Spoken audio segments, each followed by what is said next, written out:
I didn't go looking for dragons. They actually came looking for me. I never really had any particular draw to them. The only context I really had was that they're dangerous, they're destructive, they're chaotic, they destroy things, they breathe fire. I did travel with a woman who I know who does work with dragons. She's one of the women that I studied my intuitive and psychic development with. So I was able to travel with her, which was really nice because I trusted her and she provided one of my very first readings for me. So I never really quite understood the connection between the mythology and energy. It wasn't something that was even entering my mind. It wasn't even a conceptual thing that I thought was possible, I guess. The first connection to dragons that happened on this trip in Ireland was a healing that my teacher provided. We were in the Wicklow Mountains in Glendalough, to this day one of my most favorite places in Ireland, and she was bringing through messages from spirit. The message that she brought through for me was, I am the keeper of the dragons and it's time for me to step into that role now. What? I was so excited and so freaked out at the same time. Then my monkey mind started chiming in with all of the overthinking doubts of I couldn't possibly be the only one. How many dragons are there? What if I F it up? I have no idea what to do. So thankfully, I was about halfway through my experience of working with this teacher, and I had been working so hard on learning how to trust my knowing. My friend who I traveled with, who does also work with dragons, she is letting me know, I have a message for you. She was in a meditation, and all of a sudden, she says, all of a sudden this enormous black dragon came into her meditation. And so she's like, oh my goodness. So she's like, hello, who are you? And she's like, this dragon was like, tell Gia I'm her dragon. I'm Vlad, I'm Gia's dragon.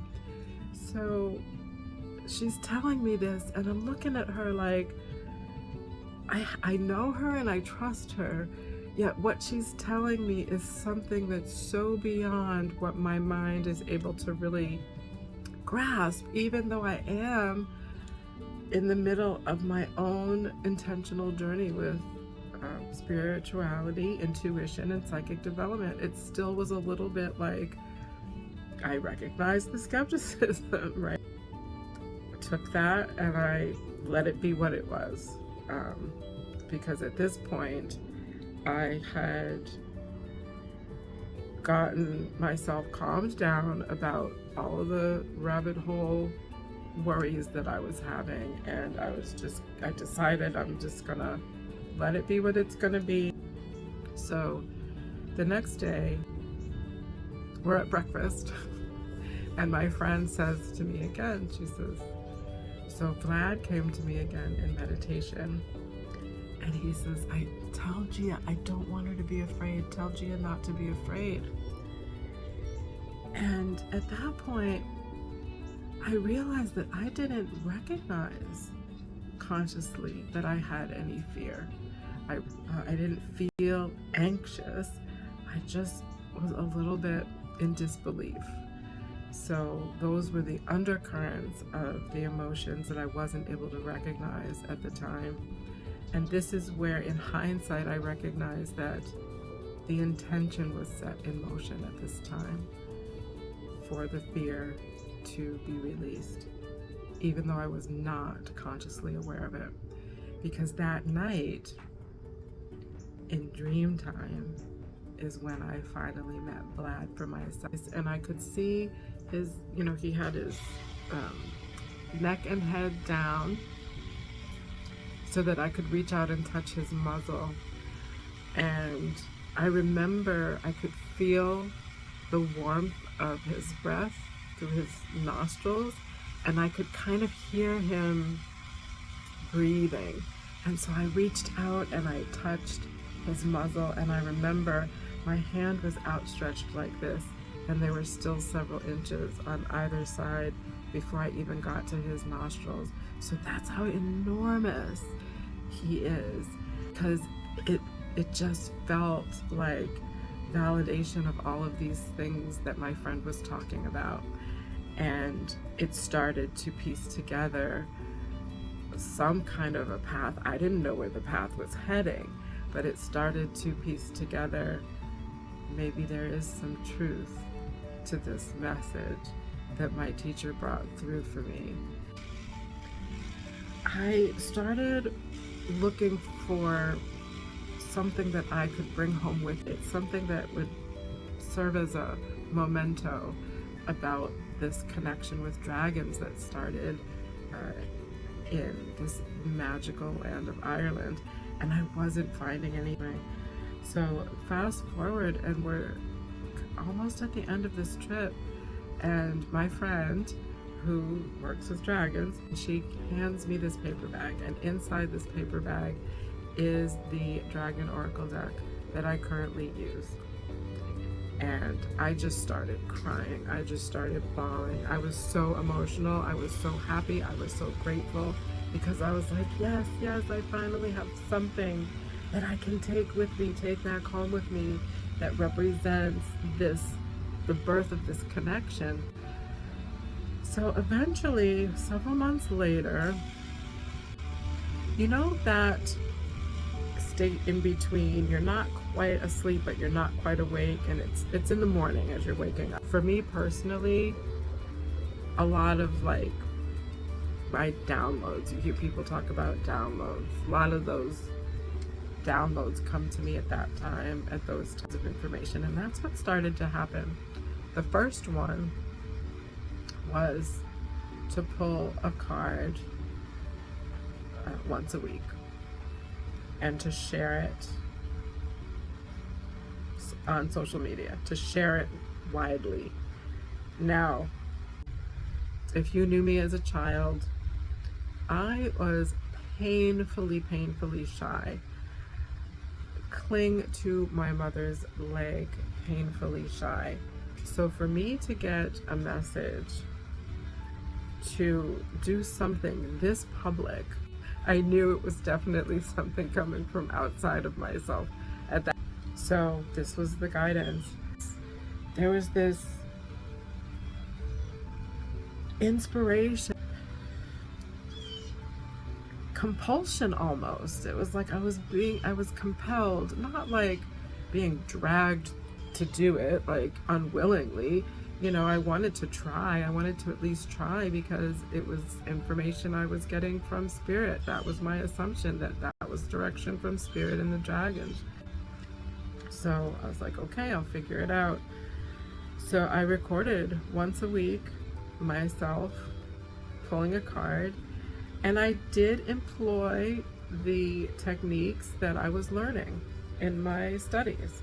So this was a really fabulous testing ground for the things that I was learning. And in hindsight, I do recognize that this was the way that Spirit was showing me how impactful these dragons are in this energetic process of release and moving energy. So one of my fellow students, she was like, so when do you go on live to do these messages? And I was like, I don't do them live. Like that scared the heck out of me. I was not even about to try to do this live. But to be honest with you, she put a little bug in my ear, because you know, I'm a diligent student and I want to learn and I want to grow and I want to expand and I want to get more comfortable in this arena, so to speak. So, you know, I sat with that. I was like, well, what if I did try to record it live? And so I did. And It was the best divinely guided detour that could have happened at that time for that, because when I am getting myself ready to pull a card, I am doing it with the integrity of how my teacher is encouraging us to do it, to be in the energetic flow.